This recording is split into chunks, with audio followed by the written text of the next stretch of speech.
One fine evening, a no less fine government clerk called Ivan Dmitrich Chekhov was sitting in the second row of the stalls, gazing through an opera glass at the cloches de Corneval.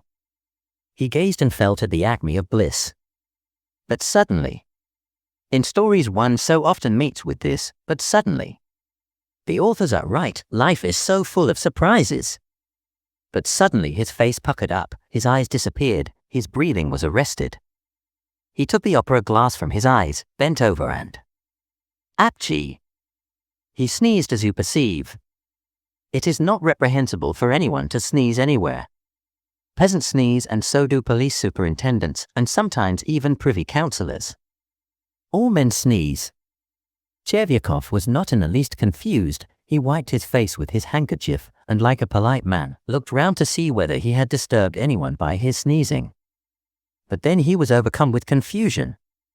He saw that an old gentleman sitting in front of him in the first row of the stalls was carefully wiping his bald head and his neck with his glove and muttering something to himself. In the old gentleman, Chekhov recognized Brizhelov, a civilian general serving in the Department of Transport. I have spattered him, thought Chekhov. He is not the head of my department, but still it is awkward. I must apologize. Chekhov gave a cough, bent his whole person forward, and whispered in the general's ear. Pardon, Your Excellency. I spattered you accidentally. Never mind, never mind. For goodness sake, excuse me, I did not mean to. Oh, please, sit down. Let me listen. Chekhov was embarrassed. He smiled stupidly and fell to gazing at the stage. He gazed at it but was no longer feeling bliss. He began to be troubled by uneasiness. In the interval, he went up to Brizhelov, walked beside him, and overcoming his shyness, muttered, I spattered you, Your Excellency, forgive me. You see, I didn't do it to. Oh, that's enough.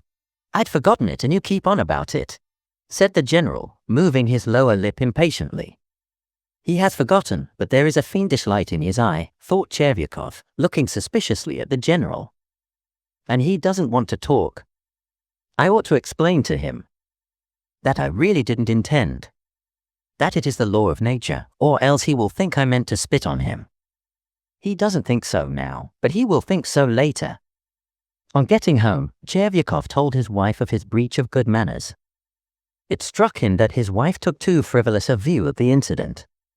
She was a little frightened, but when she learned that Brizhelov was in a different department, she was reassured. Still, you had better go and apologize, she said.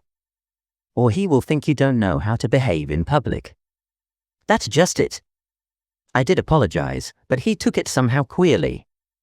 He didn't say a word of sense. There wasn't time to talk properly. Next day Chekhov put on a new uniform, had his hair cut, and went to Brizhelov's to explain. Going into the general's reception room, he saw there a number of petitioners and among them, the general himself, who was beginning to interview them. After questioning several petitioners, the general raised his eyes and looked at Chekhov. Yesterday at the Arcadia, if you recollect, Your Excellency, the latter began. I sneezed and accidentally spattered. Excuse, what nonsense. It's beyond anything. What can I do for you? Said the general, addressing the next petitioner. He won't speak, thought Chekhov, turning pale. That means that he is angry. No, it can't be left like this. I will explain to him. When the general had finished his conversation with the last of the petitioners and was turning towards his inner apartments, Chekhov took a step towards him and muttered, Your Excellency. If I venture to trouble Your Excellency, it is simply from a feeling, I may say, of regret. It was not intentional, if you will graciously believe me. The general made a lachrymose face and waved his hand. Why, you are simply making fun of me, sir, he said as he closed the door behind him. Where's the making fun in it? Thought Chekhov. There is nothing of the sort. He is a general, but he can't understand. If that is how it is, I am not going to apologize to that fanfaron anymore. The devil take him. I'll write a letter to him, but I won't go. By Jove, I won't. So thought Chekhov as he walked home. He did not write a letter to the general. He pondered and could not make up that letter. He had to go next day to explain in person. "I ventured to disturb Your Excellency yesterday," he muttered, when the general lifted inquiring eyes upon him. "Not to make fun, as you were pleased to say. I was apologizing for having spattered you in sneezing. And I did not dream of making fun of you.